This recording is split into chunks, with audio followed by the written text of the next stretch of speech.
지금 경험에서는. 네.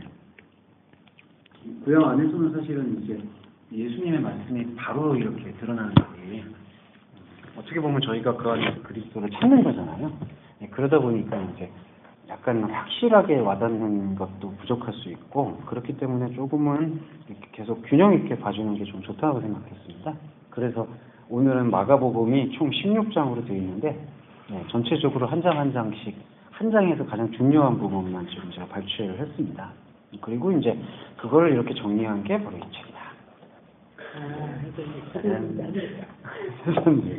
예, 이건 정원진님께서 사주셨습니다. 아니, 이 책에 대해서 다 떨어진 거예요. 그런데 간신히 인터넷 쇼핑몰에서. 그렇죠. 네. 인터넷으로는 구매가 가능해요. 그런가요? 네. 아, 저도 이거 정호 선생님 하고 수녀의 선생님이 보배야 보배. 잘 말씀하셨습니다. 제가 할 말. 주목사님이 하나님 복을 받았습니다. 네, 정말 각자입니다. 네, 그래서 오늘은 여기 있는 내용에서 중요하게 추릴 수 있는 것들을 추려봤습니다. 그래서 한번 전체적으로 보시면 어떨까. 예. 그러면은 한번 한 장 한 장씩 좀 시작을 해보겠습니다. 네. 성경책 있으시죠? 신호 선생님 좀 권사님과 같이 보시면. 아, 한글 성경으로 보시면. 네, 한글 성경은, 아니, 한글 성경이 뭘, 한글 성경을 이렇게 부끄럽게 펼치세요. 아니, 우리말이 얼마나 좋아요. 네, 근데 이제 번역은 좀 아쉽죠. 예. 네, 한글 성경으로 먼저 마가복음 시작을 하겠습니다. 마가복음은 지금 정호영 선생님도 마가복음은 같이 저희 읽었나요? 그때 창원형제님하고 하실 때 좀 나누셨던 것 같은데. 아, 개인적으로요? 예. 아니면 저하고 같이 이렇게 통독한 적이 있었나요? 없었죠. 손선도님은 있었었죠. 저희. 예, 저희가 9장 정도에서 이제 하고 나머지 부분을 하고 그다음에 권사님은 이거 마가복음 아들하고 나눈 적은 없으시죠? 예. 그래서 오늘 좋은 시간이 될 것 같아서 이렇게 추렸고요. 마가복음이 그 복음서 중에 가장 먼저 쓰였습니다. 네. 복음서 중에 가장 먼저 쓰였고, 거의 편차가 있긴 하지만은 예수님 돌아갔다기보다는 예수님 승천하시고 난 다음에 한 25년 후에, 25년에서 30년 후, 그거를 AD 60년이라고 하거든요. 예. 그 정도에 이제 쓰인 걸로 알려져 있습니다. 예. 그 다음에 마가복음 쓰인 다음에, 그 다음에 마태복음 쓰였고, 그 다음에 누가복음 쓰였고, 요한복음은 그보다 조금 더 후일에, 한 80에서 90년도 정도, AD, 1세기, 예. 그 정도에 쓰였고요. 예. 그 다음에 요한복음 그렇게 쓰여질 당시에 요한이 어디 있었느냐라는 질문이 많은데, 그때부터 반모섬에 있었다는 얘기가 있고요. 네, 유배를 이제 시작하고, 그 다음에 요한복음 쓰고 난 이후에 한 10년, 15년 더 지난 다음에 요한계시록이, 근데 요한계시록은 이렇게, 이게 글씨로 기록이 된 거가 아니고요. 보면은, 요한이 반모섬에 유배가 됐잖아요. 그때 유배했을 때 이제, 요한과 같이 신앙생활하던 분들도 좀 일부가 같이 유배된 걸로 알고 있습니다. 그리고 반모섬하고 이렇게 아주 예루살렘 쪽하고 많이 떨어져 있는데 그걸 이렇게 배로 계속 이렇게 이동하고 있었던 그런 이제 흔적이 있는데 그렇게 자주 이동하지 못했고요. 그래서 요한이 환상을 받고 자기가 하나님한테 받은 환상을 계속해서 이제 구약의 말씀하고 비교해 보고 그런 것들을 제자하고 나눴고요. 그런 것들을 이제 귀담아 두었던 제자들이 나중에 이제 다시 풀려나는 경우도 있고 무치로 다시 나가는 경우가 있었다고 하더라고요. 그때 기억을 해가지고 이제 적기 시작한 게 요한계시록이다. 그럼 반모섬에 네. 같이 유배를 한 거예요? 같이 유배한 파가 있고요. 사람들이 있고 그 다음에 이제 무역선이라고 해서 최소한 이제 생필품을 이제 반모섬에다가 반모섬하고 크레타섬하고 이렇게 근데 거기서 이제 기독 여성들이나 이제 그리스도인들이 대중에 있었다고 알려져요. 요한이 몇 살까지 샀나요? 요한이 100세까지 샀다라는 기록이 있는데 저는 그렇게 보진 않고요. 한 80세에서 90세 정도. 요한계시록은 100세, AD 100년 때 쓰인 걸로 기억되거든요. 그러면은 이게 모순이 있죠. 그러면은 요한이 그 100살까지 살아서 자기가 기록한 거냐? 그렇게 보기보다는 요한이 80에서 제가 알기로는 70에서 80, 그러니까 그 기간 동안 거의 반모섬에 있었던 걸로 알거든요. 예. 그러니까 그때 이제 계속 말로 제자들하고 나눴던 것 같아요. 내가 본 환상이 구약에 보니까 에스겔, 다니엘 거기서 이렇게 쓰여졌고 이런 것이 이런 의미를 갖고 있구나. 14만사 거기서 14만사 어머니 요즘 계시록 하시니까 이제 많이 들어보셨죠. 예. 그리고 제자들이 이제 요한 나중에 이제 사도 요한이 돌아가시고 제자들이 이제 100년경에서 그 나중에 다 집대성한 걸로 알려졌습니다. 네.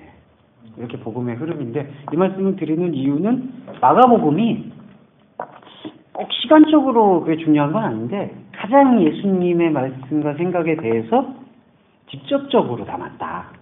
예. 그 얘기는 뭐냐면은 예수님이 하신 말씀에 대해서 그러니까 어떤 면에서 뭔가를 이렇게 가미한 게 없이 그러니까 자기의 생각이나 해석이 가미된 게 없이 그냥 예수님 말씀 그 자체를 이렇게 소개하려고 한 게 가장 많이 두드러지는 게 마가복음입니다. 예. 그래서 권사님 보시면 아시겠지만 마가복음이 제일 분량이 작잖아요. 딱 16장에서 끝나고 누가 마태복음은 28장 뭐 29장 이렇게 가는데 예. 그런 이유가 이제 예수님 말씀만 담으려고 했던 노력이 있고 근데 그 안에도 분명히 해석이 있습니다. 그러니까 무슨 뜻이냐면 예수님이 이게 있어요. 예수님이 살아있을 때 살아생전 당시에 기록자 마가도 그렇고 제자들이 살아생전에 예수님의 말씀과 행동을 기억하고 있잖아요. 그렇죠. 그러니까 제자들은 실제로 이제 예수님이 막 무리를 걸으시고 5,000명 먹이시고 그걸 옆에서 다 본 거거든요. 근데 성령을 오순절 성령과 그 성령 체험 이전의 제자들은 어떻게 봤냐면은 그걸 그냥 현상적으로 본 거고요. 그러니까 귀신을 쫓아낼 때도 그냥 현상적으로 본 거고 그냥 질병을 고칠 때도 현상적으로 본 거고 이른바 영적 의미로는 안 본 거죠. 못 본 거죠. 근데 제자들이 이제 예수님 승천하시고 난 다음에 성령을 받은 이후에 구약의 말씀하고 예수님 말씀하고 대조해 보는 거죠. 예. 그러니까 권사님 보시면 아시겠지만 예전에 구약이 아니었죠. 이게 신약이 쓰여지기 전에는 그게 성경이었죠. 근데 성경의 말씀을 예수님이 풀어주신 거예요. 구약이 바로 이런 말씀들이다, 이런 뜻이다. 그걸 풀어주셨는데 성령을 체험하기 이전의 제자들은 거기에 대해서 귀를 기울일 시간은 없었던 것 같아요. 그냥 듣기에 바빴던 거고 오순절 성령을 받고 난 다음에 성령과의 교감을 통해서 구약을 보기 시작하면서부터 예수님이 그때 한 이 말씀, 그다음에 그때 5,000명을 먹이신 거, 그때 무리를 걸으셨던 게 이런 의미였구나라고 깨달음이 온 거죠. 예. 그러니까 마가복음은 바로 그 깨달음을 가장 예수님의 말씀에 맞춰서 적은 거고요. 마태하고 누가복음은 거기다가 조금 더 이제 가미를 하는 거죠. 예. 근데 아시겠지만 가미를 한다고 하는 게 어떤 사람의 생각을 갖다 붙인다는 얘기가 아니라 더 깊은 성령의 교감을 나눈 것이다라고 평가하는 게 정확합니다. 그래서 그걸 성경이라고 얘기할 수가 있겠죠. 예. 그러니까 요한복음은 아예 연대순 자체가 다르잖아요. 예. 마태, 마가, 누가복음은 성전 정화가 마지막 십자가 돌아가시기 전으로 알려져 있잖아요. 근데 요한복음은 제일 처음 나오잖아요. 3장에 갑자기 그 성전 정화가 일어나기도 하고. 예. 이러한 스토리로 이해하시면 어떨까. 네. 그러니까 여기서 정봉진 제일 강조되는 부분은 그거 같아요. 해석이에요, 사실은. 그러니까 예수님이 하셨던 일을 그대로 적은 게 중요한 거냐, 아니면 예수님이 그때 하셨던 말씀의 의미를 깨우친 거를 여기다가 적은 게 중요한 거냐. 후자가 중요하다는 거죠. 예, 거기까지가 이 마가복음에 대한 의미로 볼 수가 있겠습니다. 집사님이 오시는 것 같군요.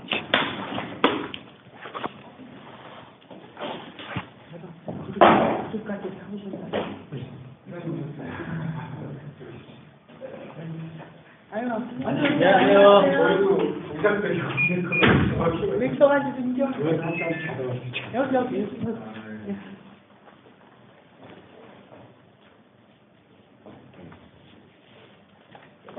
근데 집사님 왜 서울이 왜 막히는 거예요?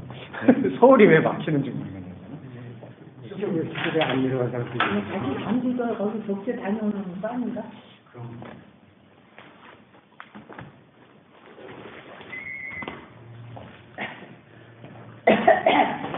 예. 송편들은 좀 드셔야죠. 송편 먹었나요? 그래서 조금 잡아주고 뭐 우린 그냥 수가 많으니까 아니, 언제 없으니 산모기에 나와가지고. 다 먹게 돼요. 다 먹게 돼요. 냄새가. 다 건도 없을 거예요. 아, 자, 오늘은 마가복음을, 네, 집사님, 마가복음을 오늘 보려고. 네. 예. 근데 집사님 이쪽에 앉으시는 게 좋을 것 같아요. 왜? 아니, 여기 귀가, 이쪽이 잘 들리시죠? 됐어요, 지금 안 되면. 예, 괜찮아요. 아니면 좀 맞은편에 앉으시면. 아, 됐어요. 괜찮으세요? 네. 나는 여기 맞춰주는 거 좋은데. 좀더 집중하면 되죠. 네. 그래서 오늘은 이렇게 그 의미에 대해서 생각을 했다. 예. 그거에 대해서 좀 집중을 할 계획입니다. 제일 처음에 마가복음 1장에서부터 이제 시작을 하겠습니다. 마가복음 1장 17절인데요. 마가복음 1장 17절 한번 보겠습니다. 이거는 수현성도님 한번 보여주시죠. 계속해서 이르시되 나를 따라오라 내가 너희로 사람을 낳는 거부가 되게 하리라 하시니라. 네. 그 마태하고 누가복음에서는 사람을 람바노 취하는 어부가 된다. 그렇게 표현이 되어 있습니다. 근데 마가복음에서는 이거 기억하시는 분들은 한 번 더 상기시켜 주시면 좋을 것 같고요. 네, 처음 들으시면은 같이 공감하시면 좋을 것 같습니다. 근데 이 마가복음에서는요, 이게 사람을 낚는 어부라고 되어 있는 게 아니라 직역을 하면은 사람들의 어부가 되도록 할 것이다. 네. 그러니까 이 얘기는 뭐냐 하면 지금 안드레하고 베드로한테 시몬하고 그 형제 시몬 베드로와 안드레한테 제자를 삼겠다라는 표현이잖아요. 근데 그런 제자를 삼겠다는 게 사람을 이렇게 건져 올리겠다, 너한테 사람을 붙여주겠다 이런 말이 아니라 사람들의 안에서 발견되어지는 어부가 되게 하겠다. 그 뜻이 더 강한 거죠. 네. 그러니까 이거는 외면적 의미가 아니라 내면적 의미로 보시는 게 정확한 겁니다. 외면적 의미는 뭐냐면 베드로 너한테 이제 앞으로는 직업으로서의 어부가 되는 게 아니라 사람들에게 그러니까 사람들에게 복음을 전파하는 사람으로 만들어 주겠다. 근데 그거를 조금 더 마가복음은 깊게 들어가서 사람들에 의해 발견되어지는 어부가 되도록 하겠다. 네. 그럼 그 사람들은 누가 될까요? 사람들은 첫 번째는 자신 안에 있는 다른 아들이 되는 것 같습니다. 네.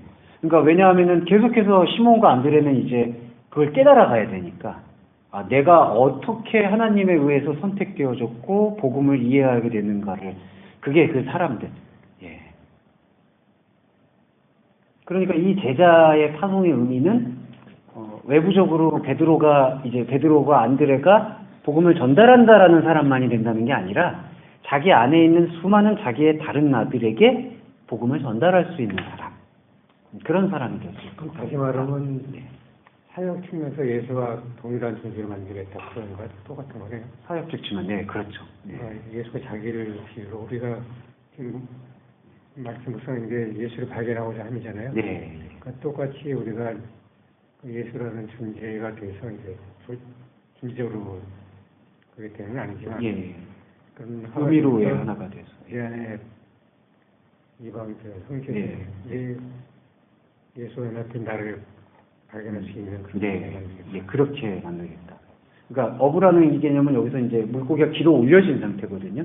그러니까 이제 생명의 가치를 발견할 수 있도록 계속해서 확산하겠다. 그런 나란 존재에 맞아들게 되겠다. 네, 그렇죠. 예. 정원 씨 이건 들으셨던 거죠? 이건 얘기 안 나눴었네. 예. 이게 마태하고 누가복음에서는 한글 번역하고 거의 비슷하게 나왔어요. 그러니까 사람들을 취하는 어부가 되게 하겠다. 근데 마가복음에서는 이제 그렇게 표현된 게 아니라 소유격을 써서 사람들이 갖고 있는 어부. 예. 근데 어부라는 거는 이제 물고기를 길어 올린다는 얘기거든요. 그러니까 사람들이 그 물고기가 길어 올려진 것은 이제 볼 수 있게 되어진다. 근데 그때 사람들이 누구겠느냐? 이제 외부적 사람들만 얘기하는 게 아니라 이제 베드로나 시몬 베드로 안드레를 위시해서 모든 제자들, 우리 그리스도인들이 발견하게 된 우리 안에 이방성들을 얘기한다. 그게 그 의도가 여기 담겨 있다고 합니다. 사람들의 어부라는 거죠. 네, 사람들 더 직역을 좀 해보면요, 사람들의 업으로 태어나도록 행할 것이다 나는. 네. 그래서 예수의 포이에마, 예수의 행함의 목적은 우리들 안에 있는 이제 내 안에 하나님의 없음을 발견할 수 있는 그 어부의 가치, 예, 그거를 발견할 수 있는 존재들이 되도록 행하고 있시다. 예. 권사님, 이거는 좀 이해가 되시죠? 그럼 저렇게 또 생각할 수 있는 건 어떤가요? 네. 그러니까 우리를 발견하는 내 안의 그 자아들이 네. 발견하면서 예수가 또 깨어나게 되잖아요. 네. 네. 그럼 그 존재도 이 베드로나 안드레 같은 네. 이런 존재라고 할 수 있을까요? 아, 큰 의미에서는 저는 같은.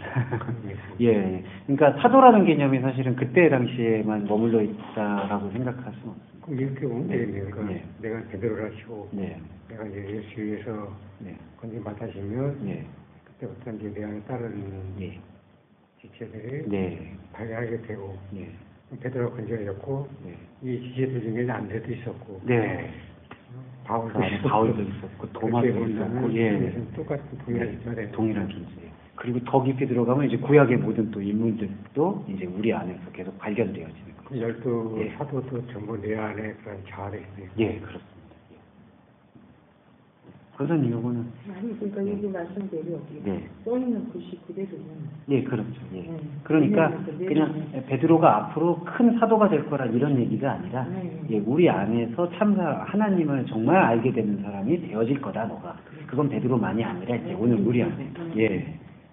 그러니까 이게 선생님 이렇게 전도에 대한 얘기만이 아니라는 거예요. 예, 예. 그러니까 앞으로 전도의 예. 생각하는 전도가 아니고 예, 그렇죠.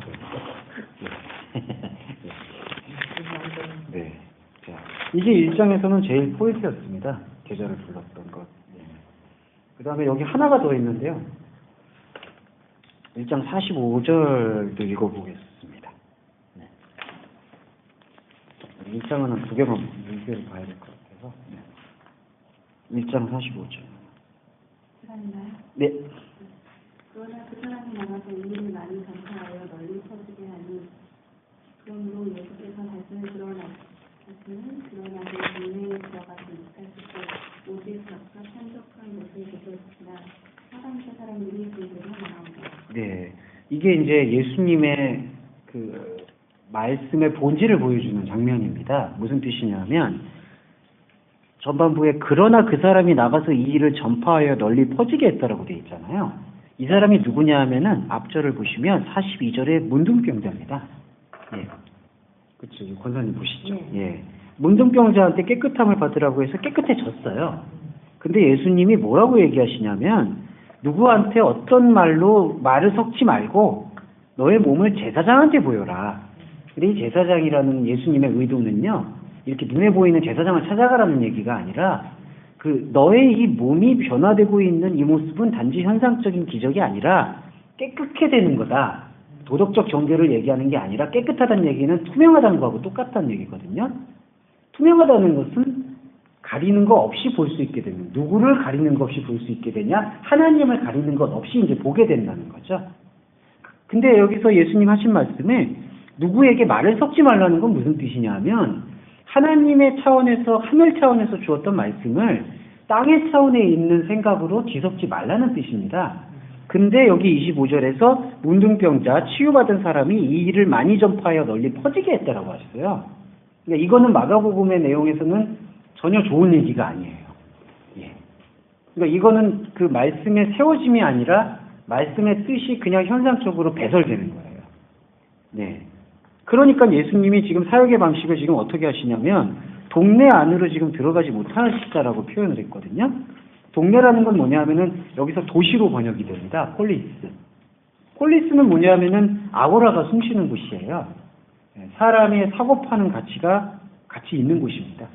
그 예수님은 그곳으로 가신 게 아니라 바깥 한적한 곳이라고 번역이 됐는데 여기 이 한적한 곳이라는 것을 보시면은 엑소 앤 에레모스. 예. 그러니까 바깥 광야 안 이렇게 번역하는 게 더 정확한 표현입니다. 엑소는 안에서 밖으로 나간다는 뜻이고요. 엔 에레모스는 광야 안에 있다. 그러니까 바깥이라는 건 뭐냐 하면은 하나님이 아닌 인간의 폴리스 밖이고요. 인간의 폴리스 밖에 있다는 상태인데 그게 곧 광야 아니다. 근데 광야는 사도행전에서 교회라고 표현이 되어 있습니다. 예. 그러니까 예수님의 교회는 세상의 어떤 생각이나 가치나 욕망에 얽매이는 부분이 아니라 바깥, 예, 교회 안에 있다라는 것이죠. 그러면 이때의 교회는 어떤 교회인지 잘 아실 거라고 생각합니다. 건물 교회가 아니라 이제 하나님의 말씀이 움직이는 교회죠. 예. 그래서 사방에 그에게로 나아왔다. 이게 바로 이제 오늘의 교회론의 모습이기도 하고요.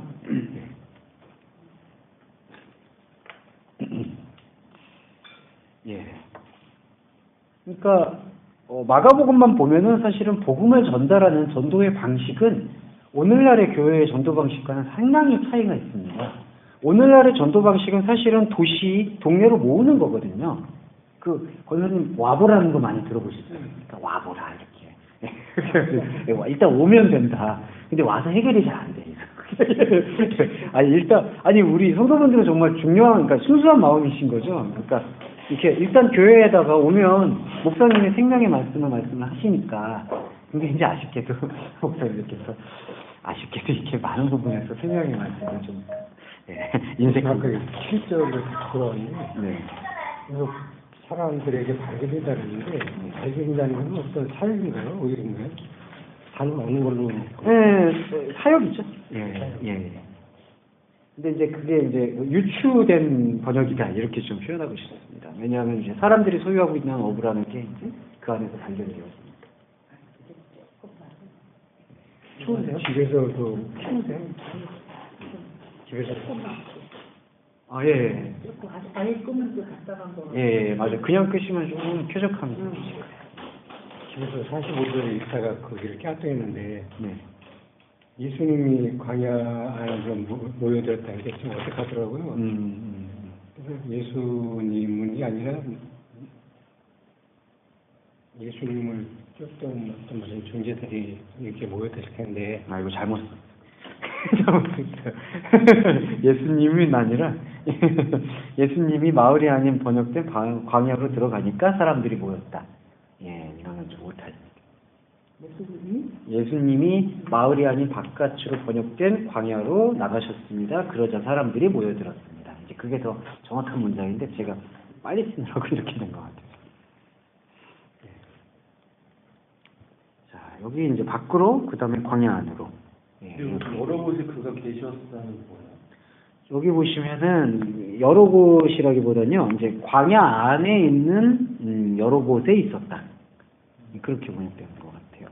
광야 안에 여러 곳이라는 거는요, 어떤 뜻이 있냐면은, 그 광야라는 그 자체가 지금 하나님의 교회잖아요. 우리의 모습이고. 근데 우리의 모습 안에서 계속되어지는 하나님의 말씀이 발견되는 자리라고 이해하시면 좋을 거예요. 예.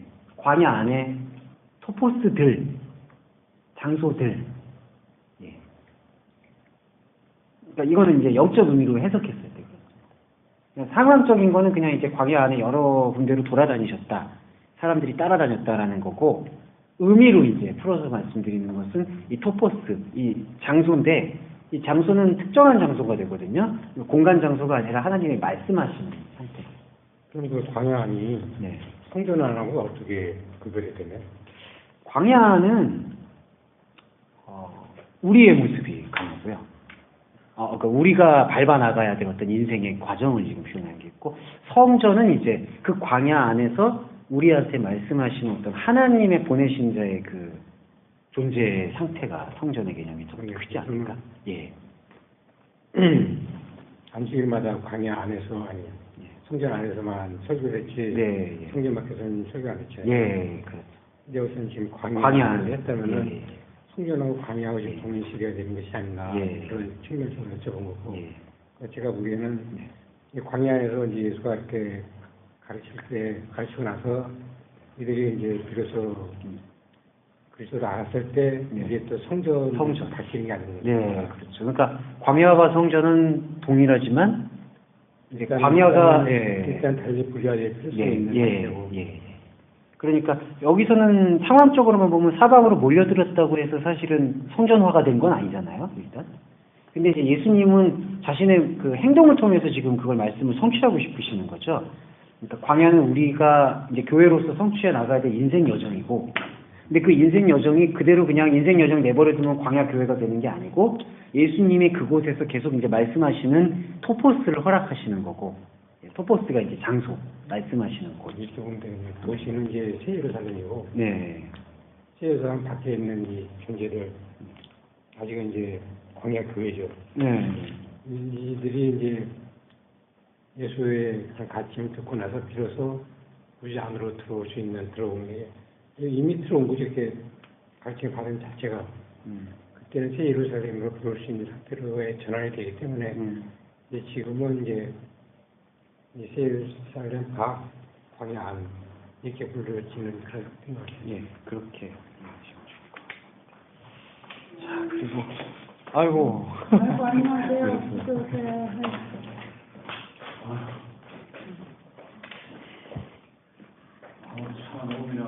시간 보니까 차가 밀려갖고. 아니 오늘은 예상외로 저는 서울이 통통 빌 줄 알았는데 왜? 이제 바뀌었어요. 오늘 같은 날 먼 거리가 있고 가까운 거리가 이제 막힌다. 오늘 같은 날 집에서 좀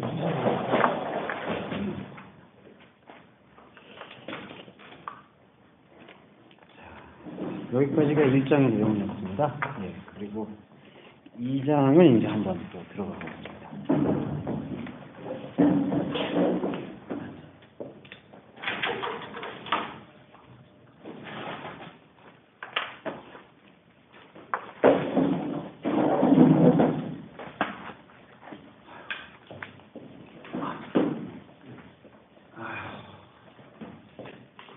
인천 갔다가 인천 안양 갔다가 안녕은 힘들었죠. 애들 놔두고 아이고. 오늘 할 없느라 욕해 이빠이 하고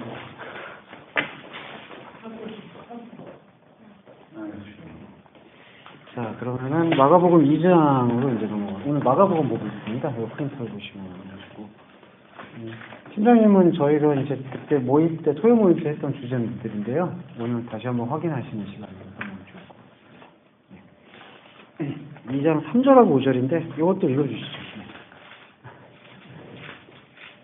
사람들이 한 생선가를 네 사람에게 모여가지고 예수께로 이르되 무리들 때문에 예수께 데려갈 수 없으므로 그 계시목에 주변에 들어 구멍을 내고 기수병사가 눈을 향해 달아내리니 예수께서 그들의 믿음을 보시고 기수병사에게 이르시되 작은 자야 내 죄사함을 받았느니라 하시니. 네, 2장에서 제일 중요하게 볼 수 있는 게 이 중풍병자 이야기입니다. 중풍병자 이야기에서 일단 영적 의미로 계속 그냥 직접으로 들어갈게요. 제일 포인트가 뭐냐면 5절에서요. 그들의 믿음을 보셨는데 이야기는 중풍병자한테 얘기하신 겁니다. 예. 그러니까 지금 사람들이 지금 네 사람이 중풍병자를 지붕 안으로 뚫어가지고 지금 내렸잖아요. 그러니까 그들이거든요. 그들의 믿음을 보신 거라고 지금 표현되었습니다. 근데 그들의 믿음을 보셨는데 지금 말하고 있는 대상은 중풍병자예요. 그러면 여기서 확인하실 수 있는 게 뭐냐면요. 중풍병자와 그들은 그냥 영적 의미로만 바로 말씀드릴게요. 중풍병자와 그들은 동일하다는 거예요. 그러면 이 중풍병자라는 것은 몸의 중풍병만 이야기하는 게 아니라 파라리티코스, 일어날 수 없는 상태. 그러니까 자기는 일어나고 싶은 의지는 있지만 자신의 의지로는 도저히 일어날 수 없는 상태가 파라리티코스라는 중풍병자의 원래 뜻입니다. 그러니까 그들과 중풍병자가 지금 같은 의미예요. 그래서 예수님께서는 그들의 믿음을 보시고 중풍병자에게 말을 하고 계시다. 그 다음에 또 하나는 4절을 보시면요. 이거는 상황묘사이기도 하지만 중요하게 다룰 수가 있습니다. 무리 때문에 예수에게로 나아갈 수가 없는 거예요. 예. 4절 보시면. 그렇죠. 여기 확인해 보셨죠. 무리를 인하여 예수께 중풍병자를 데려갈 수가 없습니다. 이게 내용이 상당히 중요해요. 22절에서는요. 예수님은 그들에게 말씀을 말씀하시고 계세요. 2절에서 예수께서 저희에게 도를 말씀하셔서 한글 번역이 되어 있는데 도가 아니라 로고스죠. 말씀을 말씀하고 있습니다. 그러면은 진정한 생명의 가치로 보게 되면은 이건 말씀을 받은 사람이면은 무리가 되어야 되는 게 아니라 제자가 되어야 되는 거예요. 근데 여기서는 계속 지금 무리로 남아있어요. 예. 그래서 여기서 보시면은 4절에서 무리로 인하여 예수에게 데려갈 수는 없는 거예요. 중풍병자가. 예. 그런 의미까지 여기서 한번 같이 좀 묵상을 하시면 좋을 것 같습니다. 네.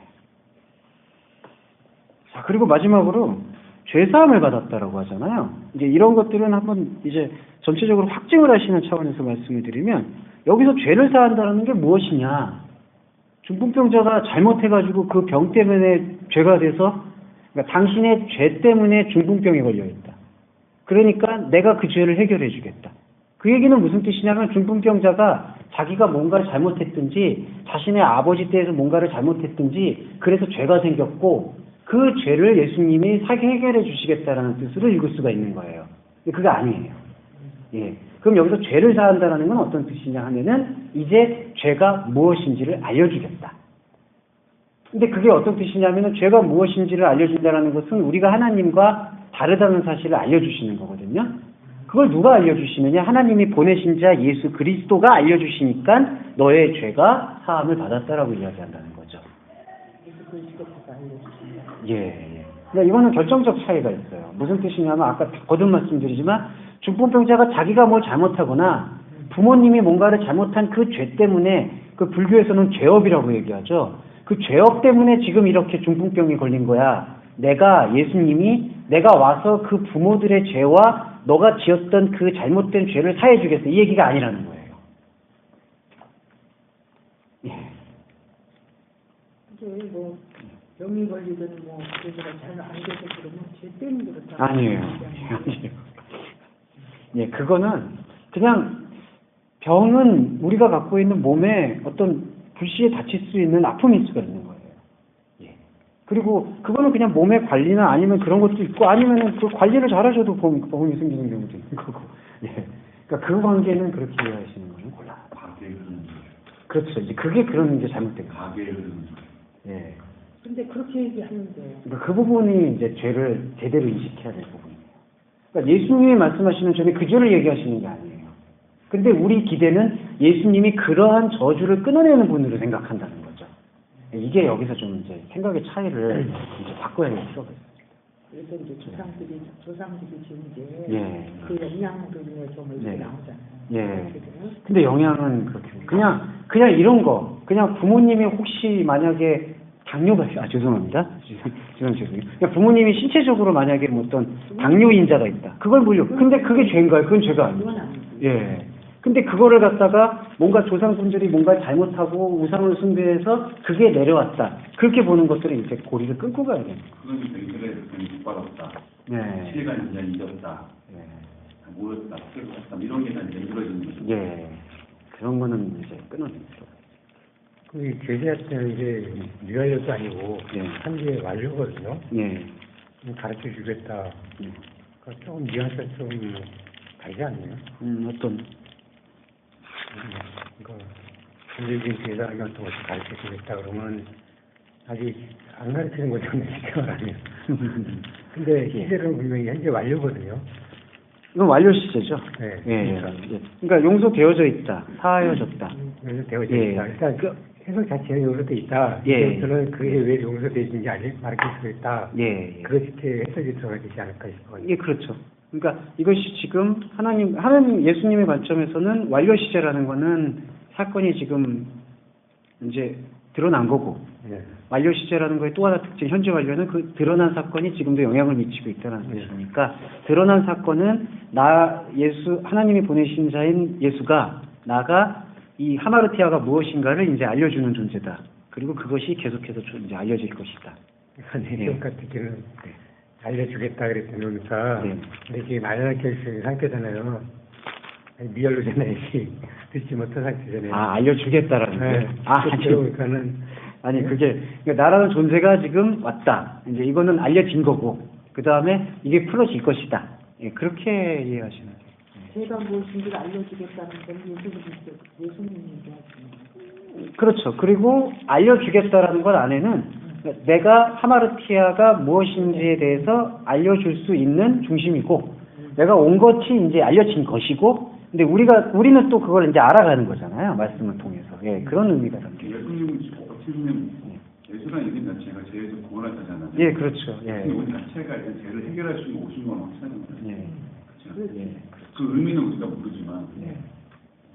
그렇죠. 그렇게 선포되어지는 거죠. 이름 자체가 죄를 구원할 자니까. 예. 다시 말하면 예수를 알게 되겠다는 거예요. 그렇죠. 그 이후로 이제 예. 뭐 알게 하시겠다 예. 이런 식으로 보겠죠. 그래서 여기서의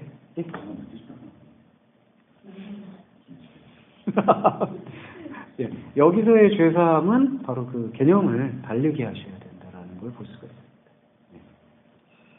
있습니다. 네. 그리고 이제 3장으로 넘어갈게요. 3장 28절하고 29절을 보겠습니다. 제가 진실로 너희에게 이르노니 사람의 모든 죄와 모든 모독하는 일을 사하심을 듣고 누구든지 성령을 모독하는 자는 영원히 사하심을 얻지 못하고 영원한 죄가 되는가 하십니다. 네.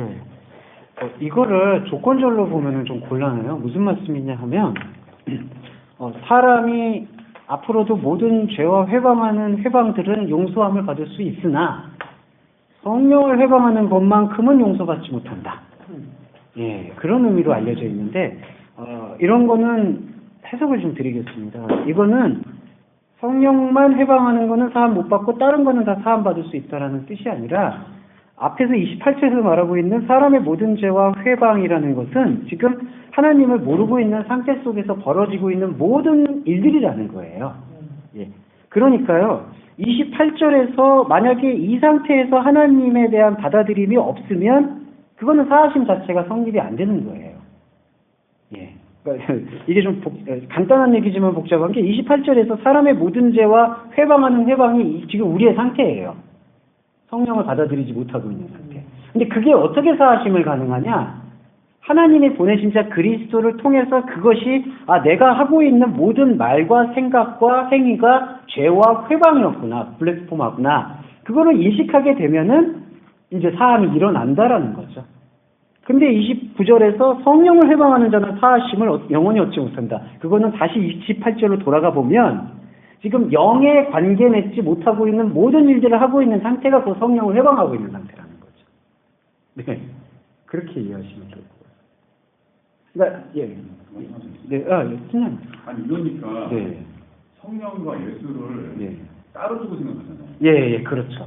예, 그게 정확히 맞습니다. 왜냐하면 오늘날에는 또 성령을 이제 어떤 교회 아니면은 목사님의 말씀 아니면 그런 권위 이런 걸로 능력 그런 걸로. 그러니까 말이 내가 뭔가 맡으면 다 성령한테 보시면 해를 풀 수 있는 열쇠고리처럼 예. 이렇게 이루어지는 거잖아요. 예. 결국은 성령과 예수는 예, 동일한 동일한 의미죠. 예. 그러니까 예수님을 통해서 사하심을 경험하는 게 곧 성령 회방에서 벗어나는 거예요. 그거 자체가. 근데 예수님을 통한 사함에 대한 인식이 없으면 그게 모든 죄이고, 근데 지금 죄가 죄로 인식이 되는 게 모든 죄와 회방하는 회방이 사하심을 얻는 거거든요.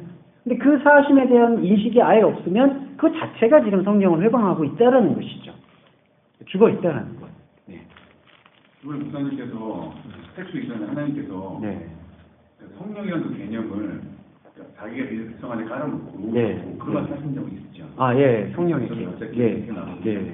그 말씀을 들을 자만 우리가 예. 성령 있는 자만 그 들을 수 있다라고 말씀을 예, 그렇죠. 성령이 있을 때. 예.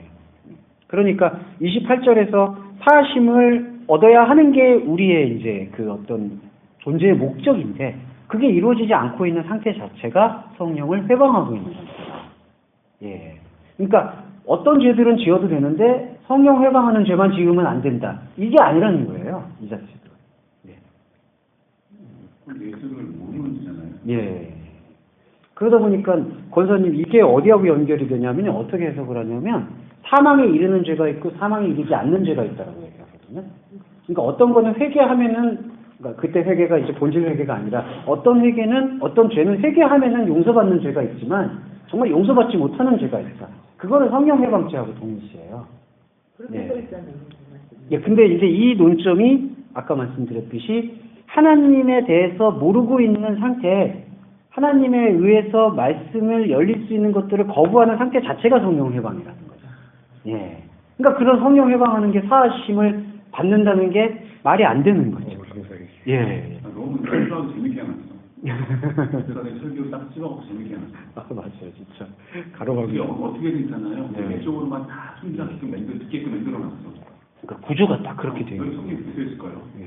그러니까 성령에 대해서 모르고 있는 상태가 성령 해봤어요. 예, 성령을 받아들이고 성령을 관통하지 못하는 상태. 그렇죠. 예. 이거 달리 우리가 안 받아 고백 이게 아니라 성령의 소리가 들리지 않는 자체가 성령 회방. 상태고 예. 성령이 말을 들리지 못하는 상태라는 건 내 아직 생각을 확 찼기 때문에 하나의 것이 들어오지 못하는 상태입니다. 그러니까 이 세상의 것이 내가 다 비워질수록 성령이 들어올 수 있는 제 여지가 생기는 거죠. 예, 그렇죠. 예, 그렇죠. 아니 이거 좀 쉽게 이렇게 얘기해. 내가 뭘 알아야지 이렇게 쉽게 해줘야 이게 좀 안 돼. 쉽게 해줘. 아니 그래 내가 뒤에 그래 얼굴 해주세요. 제가 듣기에 좀 그렇게 설명될 것 같아요. 맞아요. 예, 그게 들어올 때가 있어. 들어오게 될 이제 다시 잘.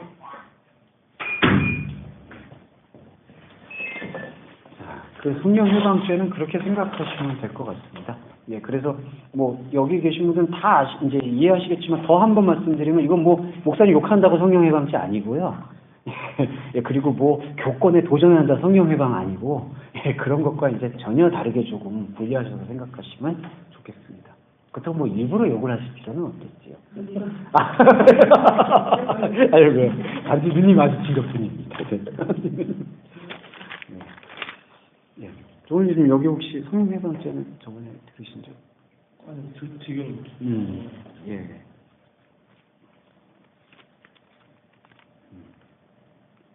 그러니까 한 번만 더 말씀드릴게요. 성령을 해방하는 게 사하심을 얻지 못한다라는 게 어떻게 이해를 하시면 좋으냐라면은 사한다는 개념을 달리하는 거예요, 이제. 그러니까 다른 거는 다 용서해 주지만 요거는 용서 못 하겠다라는 그 용서라는 개념 자체가 지금 달라진다라는 거죠. 예. 그러니까 성령을 해방하고 있는 상태 자체를 용서하면 안 되는 거예요. 예. 그러니까 하나님을 지금 모르는 상태잖아요. 하나님을 모르는 상태를 용서해 준다라는 개념은 말이 안 된다는 거죠. 그게 어불성설이라는 얘기고. 예. 그러니까 하나님을 모르고 있는 상태를 알고 깨우치는 게 사함이라는 거죠. 죄를 사하게 되는 거니까. 정말 불쌍하실까요? 예, 이거는 좀 아쉬움이 큰 또 분역이 되는 것 같습니다. 팀장님 한 번 다 들으신 거지만 한 번 이렇게 총정리하시는 그런 개념의 시간이 좀 필요하지 않을까 싶어요. 그게 나야 말이죠. 아, 무슨 말씀? 이런 겸손하고. 팀장님 다 들으신 거예요? 대선생님. 그러니까 옆에서 이렇게 얘기해 주시고 예, 주셔야 예, 들어와요. 자, 그리고 예, 4장으로 넘어가겠습니다. 4장 34장 보시겠습니다. 비유가 아니면 말씀하지 아니하시고 그냥 혼자 계실 때 그 제자들에게 모든 것을 해석하시더라. 예, 비유인데요. 이 비유로는 어떤 뜻이냐면 좀 오해 안 하시고 들으시면 좋겠습니다. 성경의 모든 말씀은 비유예요. 근데 이게 비유라는 개념을 이제 어떤 분들이 그 편협하게 생각하셔서 속담이다. 그러니까 없는 걸 이렇게 빗대어서 이야기한다. 이렇게 생각하시는 경우가 있는데 이 성경에서 특별히 쓰이고 있는 이 비유라는 개념은 하나님 차원의 생각과 말을 우리 차원의 생각과 말로 풀어서 말씀하신다. 그렇게 생각하시는 게 정확하다고 봅니다. 예. 그러니까 예수님 말씀 중에 비유인 게 있고 아닌 게 있다라고 얘기하는데 전체적으로 보면은 그건 다 비유예요. 하나님의 생각을 풀어주시는 거니까. 근데 그 전체적인 말 중에 진짜 기적을 일으키시거나 직접적인 말을 하는 게 있고 정말 뭔가를 빗대어서 얘기하는 게 있고 그거를 임의적으로 표현하자면은 비유 중에 비유인 거죠. 그게 뭐 호도원, 뭐 두 아들, 예, 그런 비유들이. 근데 그런 비유들 말고도 예수님의 전체적인 말씀은 그러니까 사람이 어떻게 도달할 수 없었던 생각과 말들을 하나님의 말들을 사람이 갖고 있는 상태 속에서 풀어주신다라는 개념이 바로 비유입니다. 파라볼레. 예. 그래서 비유가 아니면 말씀하지 않았다. 이 얘기는 뭐냐 하면 비유가 아니면 말씀한다는 거는 비유가 아닌 것을 말하는 거는 반대로 하나님의 생각이 아닌 생각들을 말한다라는 거예요. 그러니까 비유가 아니면 말씀하지 않습니다. 예. 그 다음에 여기 보시면 혼자 계실 때요라는 거는 두 가지 의미가 있습니다. 예수님이 혼자 떨어졌다라는 의미도 있고요. 예수님을 홀로 만나고자 하는 우리에게 찾아와 주시는 개념이 됩니다.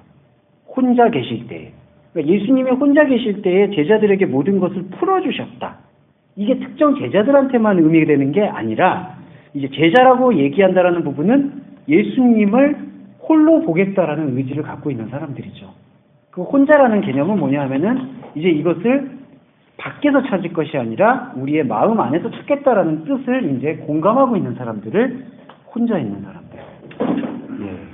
그래서 엄밀히 말하면 신앙생활은 혼자 사는 거죠, 사실은. 예. 그게 이기적인 표현이 아니라 그게 하나님께서 원래 정하신 목적이고요. 예.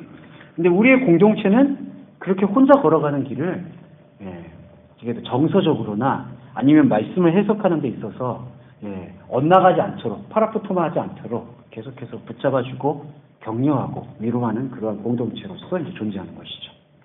예. 비유는 그렇습니다. 다시 한번 혼자 계실 때라는 의미가 어떻고? 예수님만 혼자 계셨다라기보다는 이거는 그 예수님의 의미와 가치를 세상의 가치에 빗대어서 보지 않겠다라는 그 하나님의 뜻만을 보겠다라는 그 의지를 갖고 있는 그 제자, 오늘의 우리, 그도 같이 이제 저는 천명한다라고 생각했습니다. 예수님 혼자서만 있을 때가 아니라 예수님을 혼자서 만나고자 하는 사람들. 예. 1대1로 있을 때. 네. 굳이 예수님 혼자 만나려고 하는 사람이 아니라 네. 예수님이 내 속에서 네.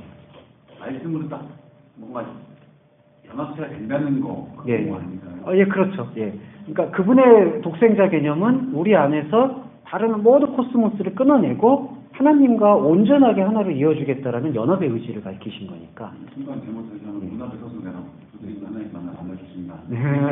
이런 예. 그렇게 어렵네요. 예. 그리고 해석이라는 단어도 풀어진다, 풀어낸다 그런 뜻입니다. 예. 오늘의 예배, 저희의 예배 안에서도 풀어내면 바로 이러한 관점이죠. 아, 이것이 이러한 의미였고, 그리고 이 의미는 다 하나로 기속이 됩니다. 아시겠지만은 그리스도를 찾아가는 과정인 것이죠. 예. 자, 그리고 그 다음에 한번 5장으로 넘어갈까요? 5장은 군대 비유입니다. 요거 김대 수현 선생님 오늘 헌신해 주십시오. 예수가 가다보면 언덕산 걸어 사이는 시장에서 여기서 나오시는 곳처럼 귀신들이 사람이 무덤 사이에서 나와 예수를 만납니다. 두 사람은 무덤 사이에 거처하는데 예수는 아무도 그를 세사슬도 낼 수 없게 되었으니 이는 여러 번 불안과 세사슬이 내었어도 세사슬이 끊고 불안을 깨뜨렸습니다. 그리하여 아무도 그를 좋아할 힘이 없는지라. 암만 무덤 사이에서나 산에서나 눈속이며 돌로 자기의 몸을 휩쓰고 있었더라. 그가 멀리서 예수를 보고 달려와 강하며 큰 소리로 부르짖어 이르되 이렇게 높으신 하나님의 아들 예수여 나와 당신이 무슨 상관이 있나이까. 원하건대 하나님 마음에 맹세하고 나를 부르시지 마옵소서 하니 이는 예수께서 이를 그에게 이르시기를 더러운 계시나 그 사람에게서 나오라 하셨습니다. 이에 물으시되 내 이름이 무엇이냐. 이르되 내 이름은 군대니 우리가 많은 힘이다 하고 자기를 그 지방에서 내보내지 말지기를 간구하더니 마침 거기 큰 돼지의 큰 떼가 큰 젖소가 먹고 있는지라.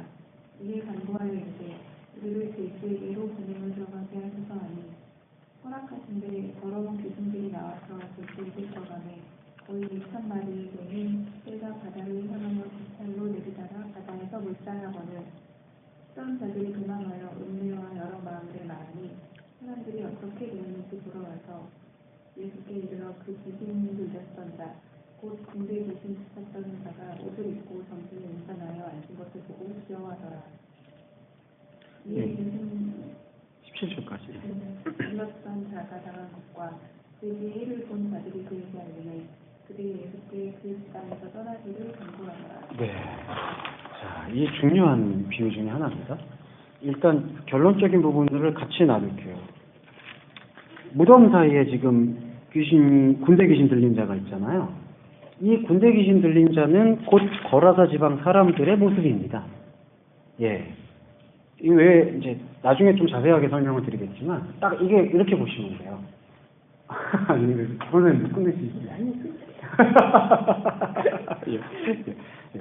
자, 무덤에서 고통받고 있잖아요. 군대, 그리고 자기가 군대 귀신이라고 예수님이 보여주시고자 하는 목적은 거라사 지방에서 살고 있는 그 사람들이 지금 무덤에 있다라는 걸 보여주시는 거예요. 예. 그러니까 지금 이 사람을 대상으로 귀신을 쫓아내는 것만이 아니라 그 무덤에서 계속해서 고통받고 있는 사람이 곧 거라사 지방 사람들의 전부예요. 예. 그래서 가만히 보시면 이 존재가 잘못 지금 예배하고 있는 걸 볼 수가 있습니다. 무덤에서 소리 지르는 사람이 6절에 와서 절하며 부르짖는다고 하잖아요. 절한다라는 단어가 여기 보시면은 프로시켜네. 예배한다는 뜻입니다. 예. 그러니까 무덤에서 지금 잘못 절하고 있는, 잘못 경배하고 있는 상태가 예수님과의 접점을 통해서 폭로가 되는 거예요. 그래서 보시면은 이 군대 귀신 들렸던 사람이 뭐라고 표현하냐면요. 돼지한테 들어가기로 했잖아요. 근데 돼지가 어디로 또 들어가면 물속으로 빠져버려요. 근데 이게 돼지의 모습이에요. 여기서 근데 돼지가 물속으로 빠진 거를 발견한 사람들이 거라사 지방 사람들한테 얘기를 했잖아요. 그리고 15절에 보시면은 군대 귀신 들렸던 자가 정신이 온전하여졌잖아요. 근데 그 온전해진 거를 긍정적으로 받아들이지가 않아요. 그러니까 예수님이 오셔서 말씀과 접점을 일으키면요.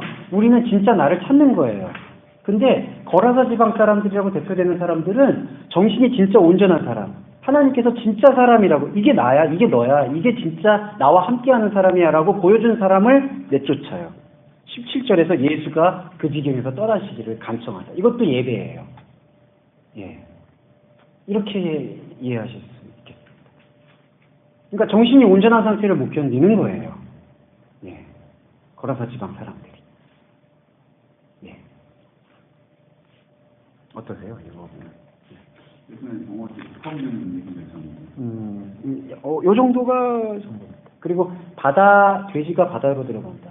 돼지라는 것은 그 사람들이, 거라사 지방 사람들이 갖고 있는 생활 수단, 어떤 표면적인 욕구죠. 그리고 욕구가 바다로 들어간다는 것은 그 표면적인 욕구들이 하나님께로 쓰임받는 게 결코 아니고 사람들이 두려워하는 바닷속으로 들어가고 있는 거예요. 그러니까 예수님은 하신 게 뭐냐 하면 우리가 가지고 있는 하나님 없음의 상태를 그대로 드러내고 있는 모습이에요. 예. 거기에 의인이 없다는 얘기잖아요. 예, 없다는 얘기죠. 그러니까 거라사 지방 자체가 지금 이 모습이라는 거죠. 예.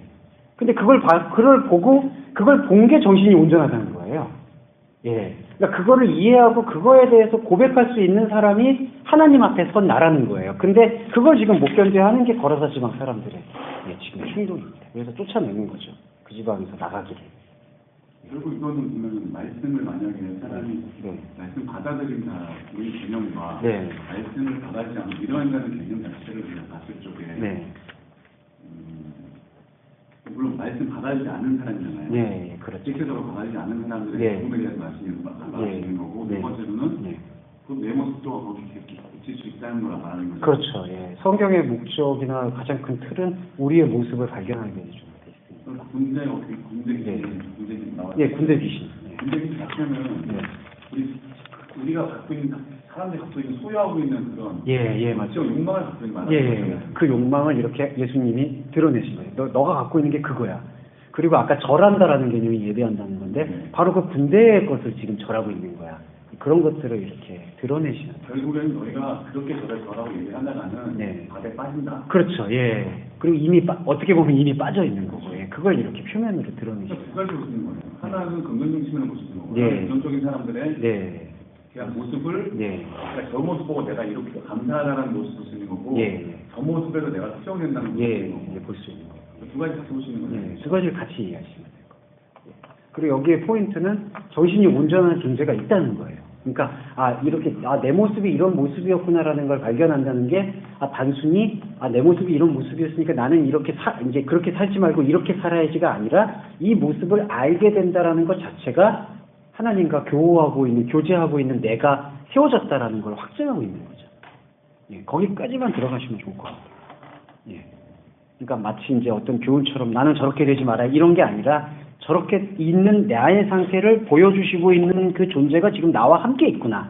그게 아까 죄사함의 권세라고 볼 수 있고요.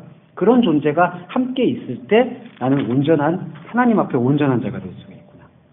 예. 근데 여기서 온전해야 진짜 귀신들을 던졌잖아요. 네. 배에 오를 때 예수님이 떠나가시면서 네. 같이 가는 건 확지 않은 거는 아닌 거니까. 이거는 이제 이 내적인 그러니까 아까 그 사람들의 어부와 같은 개념이에요. 무슨 뜻이냐면은 허락지 아니하시고 집으로 돌아가라. 근데 집이 어딜까요?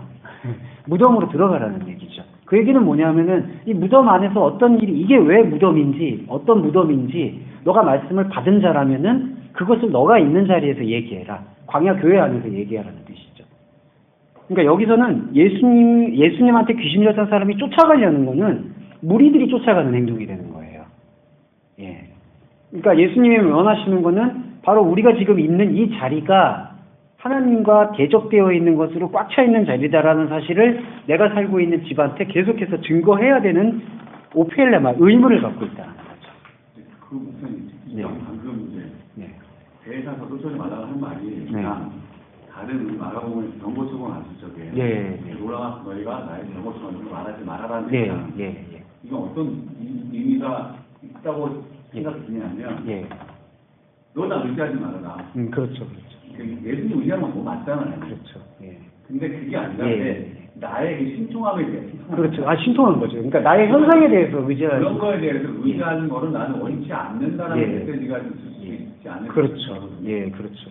예, 왜냐하면은 계속해서 쫓아간다라는 얘기는 그 현상을 지금 의지한다는 얘기고, 그리고 쫓아가지 않았던 사람들이 다 어떤 현상을 말했냐면은 내면적인 예수님의 말씀을 이야기한 게 아니라 그냥 외면적인 예수의 신통함을 얘기하면서 예수에 대한 소문이 온 지방에 퍼져버리잖아요. 결국 그게 예수를 못 받는 존재가 그렇지. 그게 결국 끌고 가서 예수 십자가에 못 박게 되니까 완전히 잘못되는 거죠. 그래서 집으로 돌아가라. 그렇게 표현하는 걸 볼 수가 있습니다. 예. 진짜 깊은 말씀. 군대 귀신을 그렇게 이해하셔야 돼요. 예. 그 지방 자체가 이미 그러니까 저 사람은 귀신 들린 사람, 나는 안 들린 사람 이게 아니라 그 지역 자체가 지금 성령 회방에 지금 묶여 있는 거죠. 그러니까 예수님은 그거를 너희들이 묶여 있다라는 걸 보여주시는 거예요. 예. 그 무덤이라는 것도 어떤 포인트가 있지 않을까요? 죽은 자의 무덤이라는 거는 기억, 회생, 그런 기념도 있죠. 예. 옛것을 계속 끄집어내면서 네. 옛것을 바라보는 그런 상태. 예, 그렇죠. 좀 더 발전적으로 보면 그렇죠. 이런 사람은 자아가 엄청 강하죠. 예. 그게 군대와 그렇죠. 군대의 귀신이라 표현된 것이 아닌가. 죽은 것을 기념하니까. 예. 왜냐하면 그 말씀하신 건 무덤이라는 단어가 문에스라서 기념이라는 단어가 있거든요. 그러니까 무덤을 계속해서 전통으로 지키고 있는 상태까지 말씀하신 거죠. 만약에 언어를 모른다면 네. 딱 두 개 떠오르면은 네. 포인트가 네. 첫 번째 배경 설명이 무덤이 있고요. 네. 두 번째 돼지가 있고 네. 무덤이 돼지가 있고 바다가 있다는 얘기죠. 네. 그리고 바다라는 거는 네. 인간의 욕망에서 죽어지는 문제고 네. 노아 왕들과 우리의 얼굴이 만들 수도 있고 네. 돼지라는 경우는 그게 자체가 몸덩어리를 다시 되새김질하는 그거 맞나요? 되새김질도 되고요.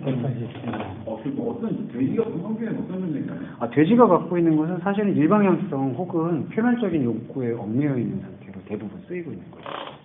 결국 그거랑 또 하나 무덤 자체라는 거는 예. 기본적으로 다 죽었다라는 걸 안시하고 있지 않습니까? 예, 죽었죠. 예. 그러니까 죽었다 그냥. 예, 그렇죠. 그러니까 살아있는 것과 상관이 없다. 그냥 죽었고 예. 돼지고 예. 바다고. 예. 그 세 가지가 어느 정도 연상이 되면 예. 그러니까 죽어 있으니까, 그러니까 영에 대해서 죽어 있으니까 육에 대한 그 욕망만 있고, 그렇지. 근데 그 욕망은 계속해서 바다에 빠져 있고, 이렇게 연쇄하시는. 그러니까 이게 거라사의 모습, 우리의 모습이었다. 하나님 그렇게 말씀하시니 꼭 저한테 하시는.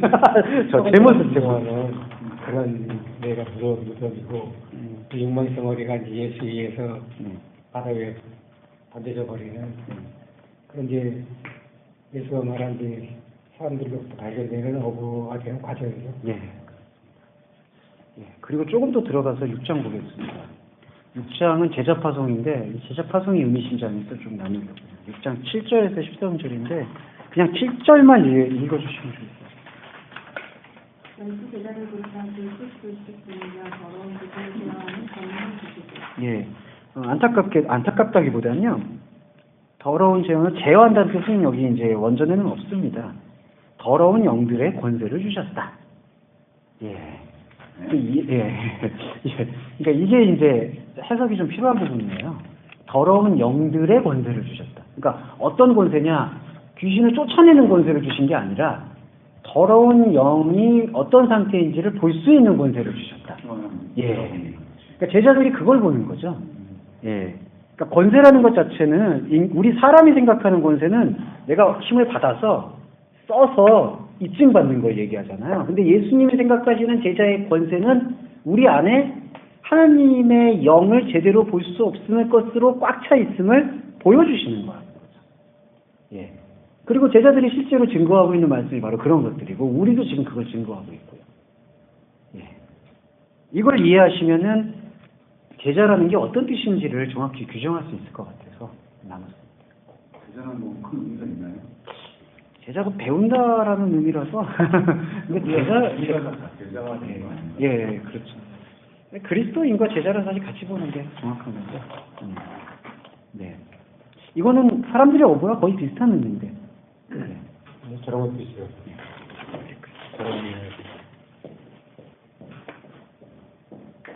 제자라는 건 내가 배운 입장이거든요. 여기에 만족하면 안 돼요.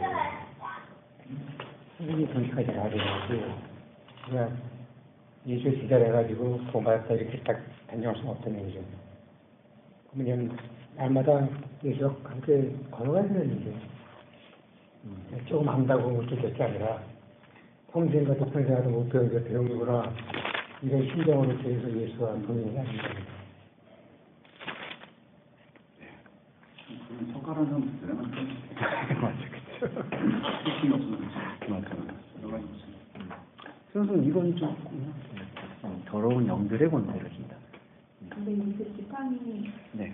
이 부분을 저희 정원과 궁금한 적이 있었거든요. 네. 지팡이는 철장이라는 뜻이 있고요. 구약으로 보면 홀, 왕권에 대한 부분을 이야기하고 있습니다. 네. 그러니까 마가복음이 더 철저해요. 마태 누가보다. 주머니, 양식, 전대, 동전. 이게 뭐냐면은 다 이제 외적인 어떤 상태예요. 외적인 도구에 대한 표현이고 반대로 오직 지팡이. 지팡이 외에는 아무것도 들지 말아라. 근데 이 지팡이는 전적으로 이제 왕적인 것을 얘기하는데 왕적 권력 외에는 다른 것을 갖지 말아라. 근데 여기서 예수님이 말씀하시는 왕적 권력이 우리 인간의 왕적 권력이 아니라 하나님의 권력, 하나님의 권세. 그걸 얘기하고 있습니다. 부산사에 나오는 왕. 예, 맞습니다. 그러니까 마가복음이 제일 솔직해요. 그러니까 마태 누가가 뭐 덧붙였다는 뜻은 아니고요. 근데 마태 누가는 조금 더 해석이 필요해요. 근데 마가에서는 제자라는 게 우리가 할 수 있는 그런 의지의 그런 부분들이 전혀 아니다. 예, 그리고 너희들 안에서 영을 볼 수 없음을 계속해서 깨우쳐 나가는 것들을 나누는 게 권세다. 권세를 다른 걸로 생각하지 말아라. 그런 생각을 볼 수가 있습니다. 그래서 저는 조금 여담이 아니라 중요한 얘기지만 아까도 오시기 전에 말씀 나눴는데 예수님 당시에 30년, AD 30년 내에 이 말씀을 지금 제자들이 들었잖아요. 근데 그때 들었을 때에는 진짜 쫓아내는 권세라고 들었을 거라고 보여요. 근데 예수님은 그 뜻으로 계속 얘기를 안 한 거죠. 이게 참 유해요. 그러니까 제자들은 그렇게 듣고 싶은 거예요. 우리들이 귀신을 쫓아낼 수 있는 권세를 받았어. 근데 이제 시간이 지나고 계속해서 구약의 말씀들을 묵상을 하면서 이게 더러운 영들을 쫓아내는 권세가 아니라 더러운 영들을 보는 권세구나. 그런 의미에서 더러운 영들의 권세라고 번역하는 것을 볼 수 있지 않냐. 기록한 것을 볼 수 있지 않냐. 예. 영이라는 건 어떻게 쓰는 거예요? 여기서는 그냥 푸니화가 썼습니다. 근데 더러운 영이라는 건 이제 깨끗하지 못한 영인데 그건 죽은 영하고 좀 똑같다고 보여요. 내가 볼 때는 그 더러운 영이 이게 생명이랑 그 영하고 같은 개념의 영이 아니라 성경은 말씀이잖아요. 깨끗한 말씀. 이거 반대되는 걸 설명하려니까 더러운 영이가 쓰실 때 뿐이지 더러운 말인데 쉽게 말하면. 그러니까 그래서 예수의 말이 아닌 건 전부 모든 것이 상징적으로 더러운 말이죠. 제가 여쭤본 거예요. 영자란 말을. 영이란 것이 영을 설명하냐. 예. 이런 게 이제 대위법 같아요. 제가 대위법이라고 하는데 그 영이라는 것을 설명해서 우리로 하여금 영이 지금 존재하고 있음을 보여준 다음에 영의 존재, 연합돼서 저희는 영을 이제 이해하게 되잖아요. 연합된 자가 보게 되는 지금 우리가 하나님 모르고 살던 모든 상황들이 죽어 있다라는 상태를 설명해주기 위한 방편으로서 더러운 영, 귀신의 영, 이제 그런 영들이란 표현을 쓴 것으로 보여요. 혼이라는 단어도 있잖아요. 예. 근데 이제 그걸 안 쓴 이유가 있겠죠. 혼은 쓰지 않는 이유가 혼이라는 게 이제 가능성이니까 우리들한테. 그러니까 이럴 수도 있고 저럴 수도 있다가 아니라 우리 안에 그 혼의 요소를 통해서 영이 발견되어지는 거니까 혼이 구원을 담보하는 건 아니고요. 식당에서 그런 메시지 정확하게 전달돼야 되는데 예. 딱 들으면 예. 더러운 영이 오면 예. 깨끗한 영이 바뀌어서 저는 더러운 영 됐나라는 생각을 그렇죠. 딱 그러니까 이게 이해가 오해가 약간 있을 것 같아서 말씀드리는 영이라는 개념부터 제대로 딱 서게 되면 그게 그 말이 지금 위험하게 금세 받아들여지죠. 근데 영이라는 어떤 우리가 생각 일반적으로 유령이나 훈련 같은 거 이런 걸로 이런 모습이 하나님의 어떤 뭐 이렇게 생각하기 때문에 그 신령한 이런 거만 생각한단 말이에요. 그러니까 더러운 영도 그거 아닌 또 어떤 모습, 뭐 마귀 같은 모습이 있겠구나 이런 또 더러운 영으로 생각한단 말이죠. 그러니까 이 성령이 깨끗한 영, 깨끗한 말이듯이 영이 말이거든요. 내가 하는 말이 영이요 생명이라 이런 말이 영인 것이 세상 말이 귀신의 영이라는 얘기죠.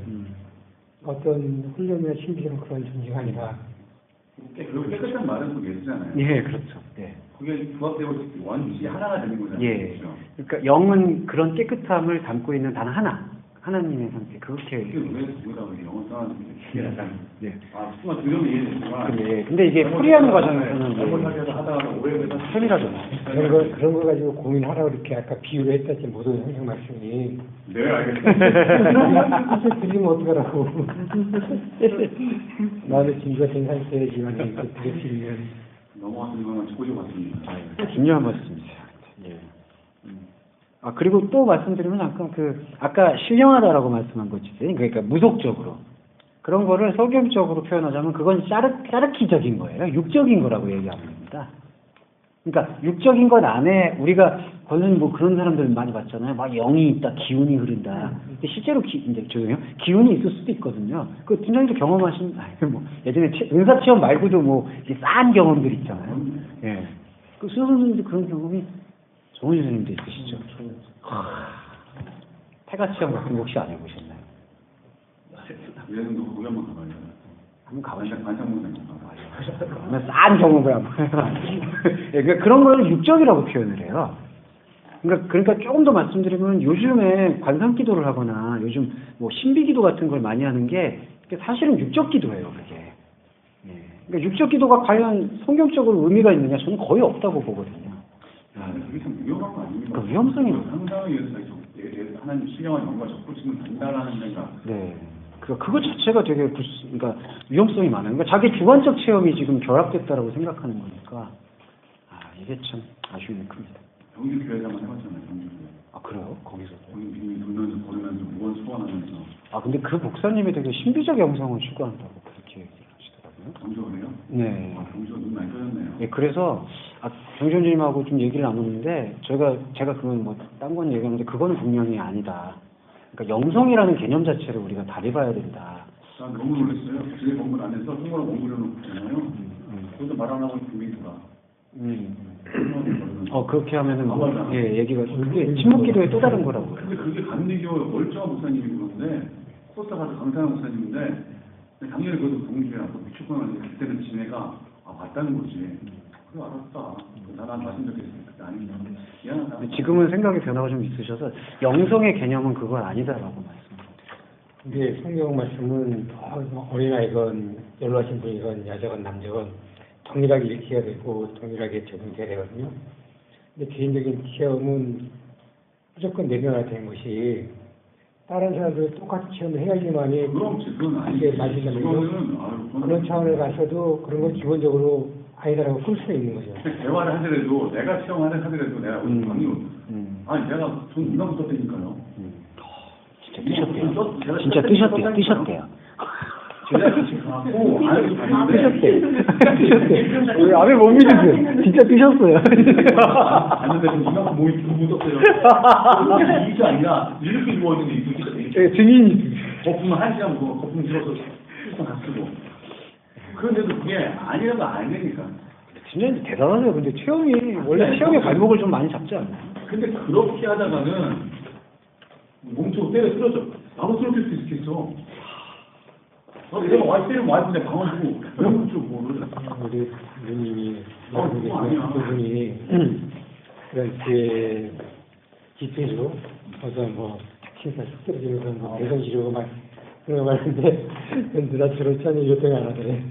그게 뭐냐면 자기가 원해가지고 가는 거야. 맞아요. 그 원함이 있을 때는 쓰러지더라고요. 무한히 빠지면 나는 네. 이렇게까지 하고 기스 넘어지면 넘어지면서 근데 그게 체면이 딱 걸리면 이렇게 딱 그런 건 당연히 있다고 그러는데 자기 체면 자기 암기 위해서 그렇게 되어버린 거지. 우리 교회에서 그러지 말자. 그렇게 할 수가 없어요. 개인적으로 그런 체험을 얘기하다 끝도 없다니까. 아유, 체험 얘기는 맞아. 예수 만나야 되는데 체험하느라고 그랬을 수 있어. 그럴 때는 팀장님께서 그냥 끝판왕으로서 한마디 해주시면 그거를 체험의 한 끝판왕. 가지 유익하다고 볼 수 있다고 생각되는 거는 이게 이제 하나님이 그렇게 하신 거라고 생각된다면 하나님이라는 존재는 계시는구나. 맞아요. 그런 기능은 유익하게 여길 것이지 그 외에 딸이 이제 부졌다가는 전부 그 외에 맞아. 유익은 목사님 그게요 전체가 안 되는 게 내가 하나님만 계신 이게 아니고 거의 그거는 이미 받는 사람 뛰어넘어갔고요. 이상하게 맞아. 이게 일이라는 말이니까. 그냥 집단의 히스테리고 이게 끝까지 우리가 뭐 집단 히스테리가 더 쉬워요. 뜯기고 나서 이게 다 틀렸구나라고 느끼는 거지. 그러니까 집단으로 걸기가 더 쉽다고요. 한두 명 되는 것보다. 두 명 하나 말 맞으면 맞아 그거 맞다 이러면 가는 거야 그냥. 그러니까 뜯긴다는 말씀이 마음에 와닿네요. 야, 주홍이 맞으면 아무 필요 없어. 캐피가 체험만 하고 최고야. 이러고 가서 지가 하니까 성경이 앞에 필요 없다니까요. 진짜 성경이 필요 없어. 이거 공부를 하니까요. 네, 역시 중요한 것 그것이 다 이제 과거고 지난 날이었으니까. 그래서 그만 끄지 마. 저는 사실 팀장님이 저희 교회 오신 이제 처음 오시는 분들께 사주 교육할 때 체험론에 대해서 한번 왜냐하면 제가 들어본 거의 체험을 거의 끝까지 다 해보신 분이에요. 방어 승리가 된다니까요.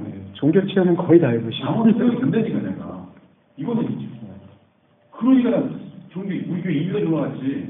아니 진짜 목사 이게 방언하면 애들이 방언이 웬만한 의사주의에서는 다 먹힐 수 있는 방언하면 내가 방언 붙여내니까 내가. 이틀 동안 톡을 들어가서 아니 갑자기 왜 체험 배틀을 벌이세요? 유치하고 나오니까 그래서 방송이 문제가 아니에요. 공부 썼어요. 저는 천국 가야 되니까. 천국 가셔도 있어요. 아니, 왜 이러세요? 권사님. 있는데 무슨 발언하니까 안 나오잖아요. 기다리니까 나오더라고. 무슨 소리 하시냐고. 아니, 그럼 얘기 좀 해줘. 아유, 나 진짜. 권사님 그러나 저희 이 동서만 생겨요. 우리는 그냥 20일 금지 기본. 네, 20일. 나는 40일 기본이야. 그 20원 정도 하지 마시죠. 그거 사실은 신비력이 들어오는 순간요. 나쁜 저리 가야 되니까요. 그냥 닭밭은 넘어가는 이거 안 먹고 버티는 거라니까. 다 해주는 20일. 일을 다 하면서 20일 금식을 하면서 가야지 금식. 밥을 다 해주면서? 그렇죠. 먹여주면서. 왜냐면 거기서 이제 합숙 생활도 하시고. 난 집에서 그냥 와이프 먹여주면서 20일 금식. 근데 금식이 돼요? 그게? 아유, 실력이 신다니까요. 온몸이 다 살아있고요. 오늘 처음 듣는 진짜. 아니, 체험 입고 계시고요. 그러니까 저희가 들었던 체험은 지금 네, 내가 다 입고 계시고요. 성경이 권사님. 정말 해갖고 이벤트 다녀. 그런데 지 안 못 고쳐요. 아유, 나 이거. 모르겠는 아니라 더 아파지게 내가 소용이 있어서 여기 나오신 분이. 아니, 이게 기쁜 말씀이 소용이 없을 것 같아, 그러면. 아니 그게 소용 없을 것 같다니까요. 네. 그게 그게 본질이 아니니까. 본질이 아니다. 그건 체험의 과정이니까. 그래서 앉으면요 7시간씩 기도해 7시간씩. 근데 저는 저기 때 불교에서도 방언이라고. 그럼요. 뭐 자주 가요. 근데 이게 대통령이 대단하신 게 거기에 머무르면은 그냥 거기서 사실은 누가 이런 체험했다 그러면 다 붙어요. 그거 아시겠지만. 성이 뱀 나왔다 그런 얘기 들었잖아요. 그러면 야 저분 뱀 나왔대 그러면 거기 다 붙어요. 그러면은 교회가 커지잖아요. 그러면 거기서 못 벗어나는 거예요. 근데 팀장님 그걸 벗어나시는 것 자체가 그게 사실 쉬운 게 아니에요. 그러니까 그런 체험이 좋은 게 아니라 그걸 맛보게 되면 성경이 눈에 안 들어와요. 그리고 성경을 보더라도 다 그것만 보여요. 아 무슨 독을 마실지라도 해를 안 받고 막. 그거 주신 게 아닌가 근데? 그게 다 주신 거. 그게 저는 화편이요. 내가 신성 때부터 방언이 착 들어왔거든요. 저는 몰랐어요. 남들 근데 방언하신 게 있는 거야. 방언이 언어처럼 이렇게 화면이 쳤었잖아요. 이미 난 지나간 게 옛날이야 그건. 아 진짜요? 중3 때. 중3 때? 근데 그 방언 기도라면 진짜 의자. 저는 제가 말한 방언도 제가 다 그냥 한국말 들려요. 한국말. 네, 그냥 방언 옆에 가고 혼자 한국말 들리면 7시에 기도하죠 제가. 모르는 말을 어떻게 7시에 다다다다 이렇게 기도해요. 아 그러니까 방언에 말이 들리니까 이제 그걸 내가 하는 말이 제가 들려요. 통역이 되니까. 와. 그러니까 이거는 저는 초대교회에서 부정을 했네. 너 옛날에 방언 공부 됐잖아. 이 말에 부정 못해. 부정을 못해. 그렇지. 그러니까 이제 거기 머무는 게 아니라 그거는 한마디로 그건 창피한 거야. 아 하나님이 나한테 영광을 줬을 뿐이구나. 아 인생에서 거쳐서 이제 본질을 보게 해줬구나. 그렇죠. 그게 과정. 이건 떨어져 갖고 아 나는 이제 여기 와서 내가 여기 말씀 생겨라. 아 이게 근데 그런 게 하나도 안 돼 있는데 나는. 권사님도 방언. 그거 못 받는 거예요. 그게 복이에요. 근데 그 어떤 방언을 안 받으면 천국 못 간다고 그러지. 어느 그 성공한 게 조용히 아니지 유명하신. 아니 그리고 아니 지금 약간 그런 기가 있어가지고. 그런 끼가 이제 많이 누르셨잖아. 그게 많이 누르지기는 하여튼 나 그러니까 아직 방언 못해요. 톡을 들어가셨을 때 하셨다면서요. 우리 한 번씩 하는데 통계 소이였었는데. 저만 나면 아니 지성이 톡을 들어가셨을 때는 톡을 들어가셨을 때 방언한테 인위적인 가짜는 뭐확 쉽게 해가지고 나도 그래 그렇게 진짜 진짜로 방언이 나. 있잖아요. 그래서 진짜 방언이 딱 있잖아요. 진짜 되는 거야. 그게 방언이야. 근데 거기서 어디에 다다다다 하면서 내내야죠. 한 말밖에 못해. 하나도. 딱 방언 들리면 딱 누가 기도하면 쑥 들리거든요. 얼마야. 무슨 저 사람 뭐구나. 근데 그거를 보고 가고 이거 무슨 죄 있어. 이거 순간 그건 끝나는 거지. 그렇게 하면 안 돼. 그냥 기도하라고 주는 거지. 방언 듣는 거기다가 괜히 그쪽 가서 뭐라고 얘기할 수도 없고. 그건 풀지밖에 안 돼. 그런 사람이 많으니까 돈장사하고 헌금장사하고. 근데 방언 기도가 더 빨라요. 기도. 그런 게 없는데 그건 기도가 아니라니까. 기도 아니에요. 근데 기도하다니면 소리 안 돼. 몇 시간이 가서 근데 내가 보기에는 오히려 기도 제목이 우리가 더 빨라서 그래. 그냥 기도 제목 있잖아요. 기도 제목이란 말도 안 어울려. 그러니까 아유 그래서 그걸 좀 데리고 오세요. 거기는 그래. 내가 방어 소개만 해준다고. 수요일 배트부터 방어 소리 몰라서 다른 분들 모두 안 주게 해줘요. 그 방어 소리가 얼마나 큰지. 얼마 좀 보여줄까요? 저 배신들은요 3,000명 뒤에 울려요. 우리가 지금 아니 그냥 시작 하면 방언이 있어 나오니까 막 하시더라고요. 그게 부끄러운가? 권사님 저 10원이 주님 치면요 못 이겨요. 저 세 분이 금방 떠요 그냥. 산지도 가서. 근데 참 한이 많이 하나님이죠. 자 그러면은 이 더러운 영들의 권세가 영이라는 것이 사실은 죽어 있다라는 우리의 상태를 표현하는 겁니다. 그래서 귀신의 영이라는 것도 죽은 영이라고 이제 그렇게 잠정적으로 이해하시면 좋을 것 같고요. 예. 그리고 현상적으로 말하게 뭐 무속인들이나 그런 것들이 일어나는 건 그건 육적 현상이라고 보시면 돼요. 육적 현상 중에 신령하다라든지 혹은 초자연적이다라든지 그런 게 일어날 수가 있다라는 거죠. 예. 그러니까 뭐 실제로 뭐 라틴 아메리카 같은 데는 좀비 부두교 같은 데에서는 한 3일 정도 죽어있던 사람은 일으키잖아요. 일시적 각성이라고 하더라고요. 근데 사람 몸이 그 3일 정도는 그 가시적 호흡을 하기 때문에 그래서 그 3일간 치료나. 일어나더라고요. 그러니까 그런 것들은 초자연적인 현상인데 초자연적 현상이 영적 현상이 아니다. 성경이 말하는 영적이라는 것은 하나님의 뜻을 향하고 있는 상태만을 영적 현상이라고 이야기를 하고 있습니다. 예, 그렇게 구별하셔서 보시면 좋을 것 같아요. 예. 자, 그리고 오늘은 수로보니게 여기까지 보고, 예, 아니면은 조금 더 얘기를 나누시고 그럼 좋을 것 같아요. 아니 얘기만 듣고 싶어요. 야, 근데 아니 정말, 근데 제가 듣는다 해서 뭐 그걸 아니, 정말 그대로 뭐 대동로님을 동서 말씀드려요. 나중에 제가 돼서 재산입니다. 나중에 동서 말씀드 커리큘럼 할 때 체험론, 체험의 유익과 한계. 아니, 꼭 만들고 싶어요. 그냥 당황하시는 분 계세요. 통역해 주셨어요. 당연히 들어볼게요. 들어볼게요. 이게 무슨 말을 하시는지. 머릿속으로만 그러다 우리끼리 망하는 거 아니에요? 다 통역하러 들어오셔. 그래서 통역팀은 저기 안에 들어가시고, 말씀팀은 여기 나오셔서 들으시고. 그동안 그쪽 안에서 좀 많이 볼 거예요. 야, 오늘 할때라도 살아있는 동안 쌩가리 같습니다. 살아있는 거니까. 물론 오래된 거 살아있는 거니까. 아니 왜 시간씩 거시더라고. 아니, 근데 왜 그 정도는 힘드신 거예요. 살아있는 신랑님은 말이 들리니까 7시간을 그냥 두고 그렇게 있습니다. 설명을 해줘야 돼요. 그래서 그거를 딱 하나 찍으면 돼요. 그게 믿음입니까? 딱 물어보면 돼요. 믿음이 실은 그게 믿음이 믿음이 아니에요. 아니에요. 그 말을 하죠. 네. 그래서 자꾸 예. 그러는구나 성님. 그럼 자칫잘못 그게 아닌데 지금 네. 저도 원정 감독도 몇번 들었다고 또 성님. 예. 자, 26절과 30절을 한번 들으시겠습니다. 예. 그 여자는 헬라인이 소분에게 족속이라 자기 딸에게 해서 귀신 쫓아내 주기를 간구하거늘 예수께서 이르시되 자녀로 먼저 배불리 먹게 할지니 자녀의 떡을 취하여 개들에게 던지니 마땅치 아니하니라. 여자가 대답하여 이르되 주여 올소이다. 올소이다마는 산 아래 개들도 아이들이 먹던 부스러기를 먹나이다. 예수께서 이르시되 이 말을 하였으니 돌아가라. 귀신이 옛사람에게서 나갔느니라 하시매 여자가 집에 들어가 보는즉 아이가 승천해 놓고 귀신이 나갔더라. 예.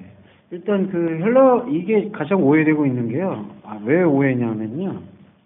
이게 마치 그게 사도 바울 로마서 표현하고 연결되기 때문에 오해가 생겼어요. 사도 바울 로마서에서 한글 번역 중에 첫째는 유대인이요 둘째는 헬라인이라는 번역이 있는데, 그러니까 구원이 마치 먼저 유대인에게서 시작이 돼서 헬라인으로 넘어갔다. 근데 그런 관점이 아니에요. 구원이라는 것, 의미라는 것은 유대인이 어떤 유대인을 얘기하냐? 성경에서는 이면적 유대인입니다.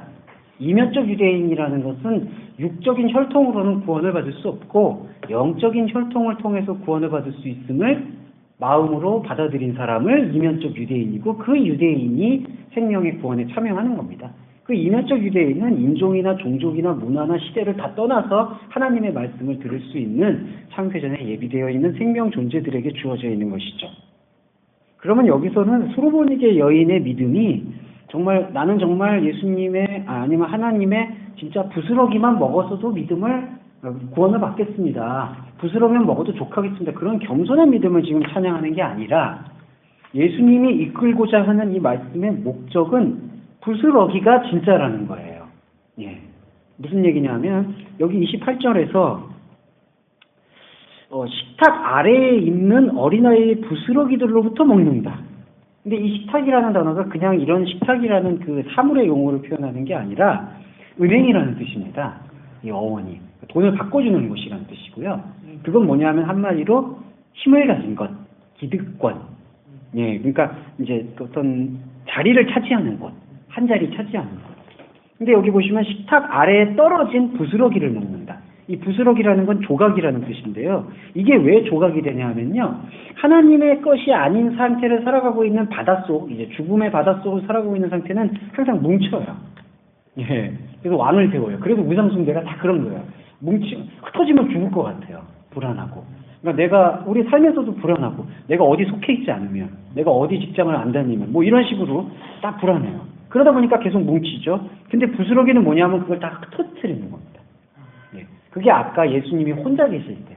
그러니까 믿음이라는 게 왜 혼자 만난다라는 게, 이게 제일 위험한 게, 야, 남들도 다 저렇게 하니까 나도 하는 거야. 아까 방언도 예수님 죄송합니다. 남들이 다 저렇게 하고 있으니까 저게 설마 다 뭐 잘못되겠어? 그래도 하나님이 하시는 거겠지? 그런 식으로 평가하는 게 아니라는 거예요. 예, 여기서도 상 아래 떨어진 부스러기를 먹는다라는 의미는, 여기서의 상이라는 거는 유대인들이, 이면적 유대인들이 아니라 표면적 유대인들이 자기들만 구원을 받을 수 있을 거라고 이렇게 꽉 붙잡고 있는 자기들의 그거예요. 자기들의 기득권. 예. 그러니까 그 상에서 떨어지는 거예요. 결과적으로 예수님도 그 상 위에 십자가에 매달리신 거거든요. 유대인들이 생각하는 그들이 부합되지 않으니까 십자가에 못 박혀 죽으셨던 거고. 네.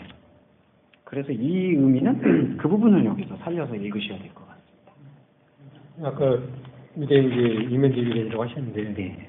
그래서 헬라인이라고 굳이 표현된 이유는 또 뭔가요? 그거는 좀 정황 때문에 그런 것 같아요. 정황이라는 말씀은 그 당시에 이 기독교인들이 1세기 기독교인들이 이 유대교에 대한 생각에 대해서 여전히 아직 벗어나지 못하고 있고 거기에 대해서 예수님은 계속 끊임없이 그 대적적인 우리가 먼저야 그런 생각을 갖고 있는 것들을 대비하는 입장에서 헬라인을 굳이 끄집어서 사용한 것 같아요. 개들은 뭐예요? 예, 그 개들은 이게 지금 인식전환에서 이제 쓰여져요. 뭐냐 하면은 이 개들은 개들이 실제로 아니라 이면적 유대인이거든요.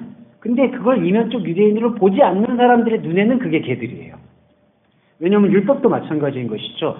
우리가 율법을 지키는 걸로 구원을 얻는다고 생각하는 사람들에게는 율법을 지키는 그 상태가 유대인의 상태고 그렇게 지키지 못하고 있는 것처럼 보이는 상태가 개들이에요. 예, 그래서 왜냐하면 그 당시 유대인들이 이방인들을 개라고 불렀거든요. 예. 개가 무조건 부정적인 의미가 아니라 파수하는 지키는 그런 역할이 있기 때문에 이제 국민을 했습니다. 네. 아니 그런 신비스럽게 그런 거 하나도 없었지. 저 잘못 들어갔다. 이게 잘못 들어간 말이지. 아니 나 그런 게 하나도 없어. 아니 그런 게 주어지는 분이 있는 거고 주어지지 않는 분이 있는 근데 저 거고. 같은 사람 그렇게 해서 안 믿으니까. 근데 또 팀장님은 워낙 인생에 또 파란만장함이 있으시기 때문에 그러니까 그런 것들을 끌어주는 어떤 표별적 팀들도 좀 필요하다고 생각해요. 좀 필요하다. 견인해. 그렇지 않으면 팀장님의 사이 교회를 죄송해요. 팀장님이 교회를 나오시겠어요. 그런 거 예, 지금 골프장 죄송합니다. 하지만 뭐 예. 수명하게 죽었을 거야. 예. 근데 진짜 이렇게 뜯었어요? 뜬거 아니죠. 뜬 거는 못 줘요, 사람이. 아니 이렇게 말씀. 그러니까 느낌이 기대도 이것도 나쁜 년이 정하네. 예, 천천히 들으시죠. 네, 예, 팀장님의 종교 체험을 한번 저희가 청해 듣는 시간을 가진 거예요. 아니 말씀하시지. 외부 조건인데 이게 무슨 나쁜 년이 들어가는 거야. 예. 자, 스루보니 여인의 이야기는 그렇게 보셨고요. 8장으로 넘어가겠습니다. 8장에 그리스도와 사탄인데 27절과 33절을 이걸 내용을 좀 읽어주시죠.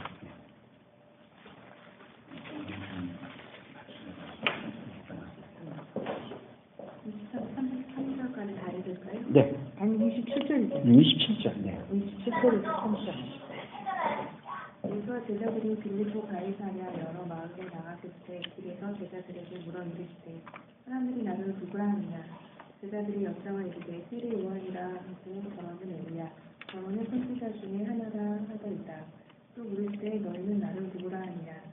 베드로가 대답하여 이르시되 주는 그리스도입니다 하매 이에 자기를 아무에게도 말하지 말라 경고하시고 인자가 많은 비난을 받고 장로들과 대제사장들과 서기관들에게 버림받아 죽임을 당하고 사흘 만에 살아나야 할 것을 비로소 그들에게 가르치시되 드러내놓고 이 말씀을 하시니 베드로가 예수를 붙들고 항변하니 예수께서 돌이키사 제자들을 보시며 베드로를 소리가 이르시되 사탄아 내 뒤로 물러가라. 내가 하나님의 일을 생각하지 아니하고 도리어 사람의 일을 생각하는도다 하시고. 아멘.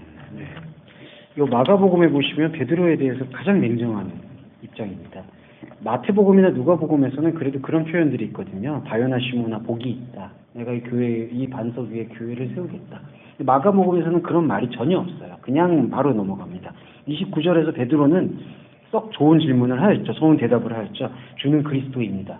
자, 신앙 고백을 했습니다. 근데 그 신앙 고백이 내적으로 깊이 체화가 되어야 되는 게 제자의 삶이에요. 그리스도인의 삶인데. 근데 딱 보시면 아시겠지만 이 주는 그리스도입니다라는 고백을 들은 예수님이 잠시 안심하신 뒤 31절과 32절의 이야기를 드러내놓고 하셨습니다.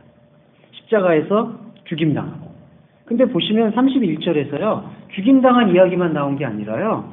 사흘 만에 살아나는 것을 반드시 살아난다라는 걸 가르치셨어요. 근데 지금 베드로의 귀에는 살아난다라는 거는 안중이 없고 그거는 뭐 당신이 이상한 얘기하는 거라고 생각하고 죽는다는 것만 지금 생각해요. 죽임당하는 것. 그러니까 여기서는 이렇게 아주 간곡한 표현으로 나와 있지만 원어를 보시면은 베드로가 예수를 붙들고 가난다. 이게 이제 멱살잡이를 했다라는 단어입니다. 베티스맨. 그러니까 아주 이제 그러니까 예수님을 몰아붙이는 거죠. 거기엔 아마 하시구나. 예, 그렇죠. 이제 거의 아마 존대가 아니라 아마 반대와 존대가 아닌 어떤 그런 말, 그 다음에 어떤 욕설이 난무하지 않았었을까. 그래서 제가 말씀드리는 이유는 그리스도와 사탄이라는 모습 안에서 사탄이라는 것이 우리 안의 모습이다라는 것을 사실은 조금 보기는 힘들어하세요. 하지만 사탄이라는 게 우리가 그 특정 존재자인 사탄을 얘기한다는 게 아니라 하나님을 대적하는 게 사탄이거든요. 그러니까 베드로의 지금 마음속에서 아직도 십자가의 의미를 깨우치지 못하고 있는 상태가 바로 사단이다. 예, 그런 부분을 여기서 지금 염두에 둘 수 있습니다. 예. 그리고 또 하나는요, 34절에서 자기 십자가를 지고 나를 쫓는다라고 얘기하는데 이거를 고행으로 생각하시는 분들이 있는데요. 그 고행의 관점이 아니라 자기 십자가라는 것은 우리가 예수님의 십자가를 똑같은 걸 짊어진다는 얘기를 하는 게 아니라 십자가와 부활을 동시에 보는 게 우리의 십자가예요. 아까 이게 오늘 전체적 주제였죠. 아까 우리 안에 하나님의 없음을 발견하는 것. 그게 십자가를 통해서 발견되어지는 거거든요. 근데 그게 동시에 부활과 연맥이 되죠. 예. 그 부활은 뭐냐면은 우리 안에서 우리가 십자가에 못 박을 수밖에 없었음을, 하나님의 아들을, 그것을 알려주시는 분이 바로 부활의 모습이라는 거죠. 자기 십자가라는 것은 그런 의미에서 십자가와 부활을 같이 보는 것이다. 예, 이렇게 이해하시면